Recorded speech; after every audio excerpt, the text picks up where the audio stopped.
कविता का जो विषय है, वो जो शब्द है, असल में उस पर कविताएं नहीं लिखी जा सकती। दुनिया की किसी भी कलम में इतनी ताकत नहीं है कि वो माँ पे कविताएं लिख सके। मैं तो बहुत छोटा कलमकार हूँ, माँ पे क्या कविताएं लिखूंगा। मैंने एक कविता सिर्फ ये लिखी है कि जब माँ हमारे पास होती है तब शायद उसके होने का एहसास नहीं होता। जब माँ नहीं होती तो जिंदगी क्या होती है, बस मैं ये कहना चाहता हूँ। तब आप सुने उस कविता को। बहुत छोटी सी कहानी उस कविता के शुरू में कहता हूँ। एक जंगल में एक संगीतकार मृदंग बजाता था। मृदंग ढोलक की तरह एक वाद्य को कहते हैं। और जब मृदंग बजाता तो एक बकरी का बच्चा वहां रोज आके खड़ा हो जाता। एक दिन एक सर कैमरे जो भी है बंद कर दें प्लीज फॉर गॉड सेक। बकरी का बच्चा वहां खड़ा हो जाता आके।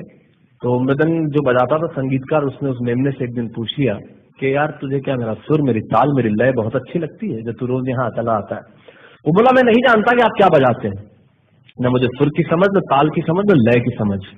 मैं तो बस इतना जानता हूँ कि इस ढोलक पे, इस मृदंग पे जो चमड़ा मढ़ा है वो मेरे माँ के बदन से आया है। क्या बात है, बहुत अच्छे बात। जब इस पे छाप पड़ती है मैं आके खड़ा हो जाता हूँ। बहुत अच्छे बात। मेरी कविता माँ के न रहने पे भीतर से पड़ी हुई छाप की कविता है, तब सुनाना चाहता हूँ। इस कविता में अगर आपके आंसू बाहर की दुनिया की यात्रा करना चाहे तो रोकिएगा मत। अगर आपको ठीक लगे, जैसा कहता हूँ जब माँ नहीं होती तब जिंदगी क्या होती है। एक मुनव्वर राणा साहब का शेर उधार लेता हूँ कि किसी के हिस्से में मकान आया, किसी के हिस्से में दुकान आई, मैं सबसे छोटा था, मेरे हिस्से में माँ आई। क्या बात है, वाह वाह, बहुत अच्छा। सब कहता हूँ कि कल जब उठकर काम पर जा रहा था तो अचानक लगा कि कोई रोक लेगा मुझे। कल जब उठकर काम पर जा रहा था तो अचानक लगा कि कोई रोक लेगा मुझे और कहेगा खड़ा खड़ा दूध मत पी, हजम नहीं होगा। मुझे लगा कोई कहेगा खड़ा खड़ा दूध मत पी, हजम नहीं होगा, 2 घड़ी सांस ले ले, अरे इतनी ठंड और कोट भूल गया, इसे भी अपने पास ले ले। मन में सोचा माँ रसोई से बोली होंगी जिसके हाथों में सना आटा होगा। अगली पंक्ति खालीपन से जुड़े और जुड़े तो मुझे बताएं। मन में सोचा माँ रसोई से बोली होंगी जिसके हाथों में सना आटा होगा, और पलट के देखा तो क्या मालूम था कि वहां सिर्फ सन्नाटा होगा। पलट के देखा तो क्या मालूम था कि वहां सिर्फ सन्नाटा होगा। अरे अब हवाएं ही तो बात करती हैं मुझसे। जब कोई नहीं होता तब अंतरिक्ष बात करता है, निर्वात बात करता है, वैक्यूम बात करता है। तब कहता हूँ अरे अब हवाएं ही तो बात करती है मुझसे।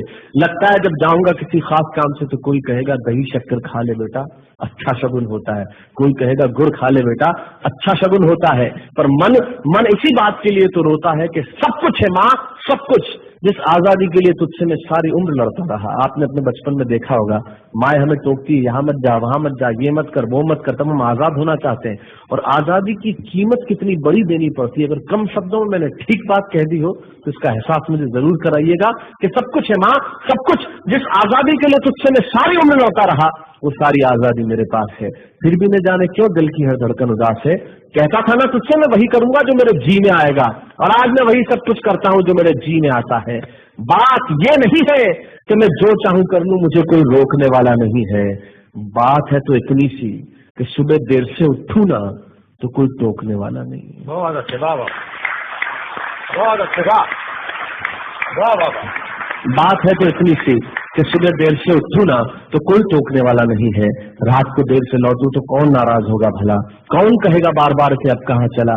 आप ही की जिंदगी के कुछ दृश्य चुराता हूँ, आप ही को सौंपता हूँ। रात को देर से लौटूं तो कौन नाराज होगा भला, कौन कहेगा बार बार कि अब कहाँ चला। दोस्तों के साथ घूमने पर उल्हाने कौन देगा, मेरे वो तमाम झूठे बहाने कौन देगा। सच कहा था, गम की चोटें जख्मों पे फौलाद से ज्यादा क्या होगी, और माँ की दौलत दुनिया में औलाद से ज्यादा क्या होगी। तब कहना चाहता हूँ कि रात को देर से लौटूं तो कौन नाराज होगा भला, कौन कहेगा बार बार कि अब कहाँ चला। दोस्तों के साथ घूमने पर उल्हाने कौन देगा, मेरे वो तमाम झूठे बहाने कौन देगा। कौन कहेगा कि इस उम्र में क्यों परेशान करता है, हाय राम ये लड़का क्यों नहीं सुधरता है। पैसे कहाँ खर्च हो जाते हैं तेरे, क्यों नहीं बताता है। सारा दिन मुझे सताता है, रात को देर से आता है, खाना गर्म करने को जागती रहूं, खिलाने को तेरे पीछे भागती रहूं, बहाती रहूं आंसू तेरे लिए, कभी कुछ सोचा है मेरे लिए। खैर मेरा तो क्या होना है और क्या हुआ है, इस बुढ़िया का तो क्या होना है और क्या हुआ है। तू खुश रह लेना यही दुआ है, और आज तमाम खुशियां ही खुशियां। जीवन में जो सर्वश्रेष्ठ एक पंक्ति जो ईश्वर ने मुझे सौंपी वो मैं आपको सौंपता हूं। कहीं कोई कविता नहीं है, एक बहुत सामान्य सी बात जो बहुत सामान्य ढंग से मैं कह रहा हूं, लेकिन गेट सेट गो जो मैंने किताब लिखी, शायद हिंदुस्तान की पिछले 3 सालों में सबसे ज्यादा बिकने वाली किताब वो रही। 14 भाषाओं में उसका अनुवाद हुआ।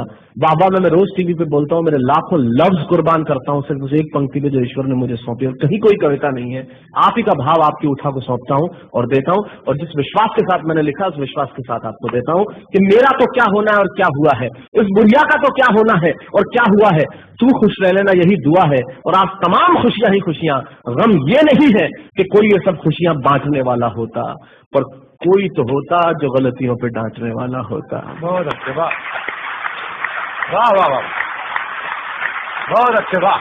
गम ये नहीं है कि कोई ये सब खुशियां बांटने वाला होता, पर कोई तो होता जो गलतियों पे डांटने वाला होता। और अंतिम पंक्तियां देता हूं कि तू होती ना तो हाथ फेरती, कभी सर पर या हल्के से बाम लगाती, आवाजें दे देकर सुबह उठाती, दिवाली पे टीका लगा कर रुपए देती और कहती बड़ों के पांव छूना आशीर्वाद मिलेगा, कपड़े मत फाड़ना, अगला कपड़ा अगली दिवाली को सिलेगा। बहन को सताता तो तू चांटे मारती, बीमार पड़ता तो रो रो के नजरें उतारती, परीक्षा से आती ही खाना खिलाती, पिता की डांट का डर दिखाती, फिर पिता की डांट से तू ही बचाती, इसे नौकरी मिल जाए, ये तरक्की करे, दुआओं में हाथ उठाती, और तरक्की के लिए वतन छोड़ देगा। ये सुन के दरवाजे के पीछे चुपके चुपके आंसू बहाती, सब कुछ है माँ, सब कुछ, आज तरक्की की हर रेखा तेरे बेटों को छू के जाती है, पर माँ हमें तेरी बहुत याद आती है। बहुत अच्छा।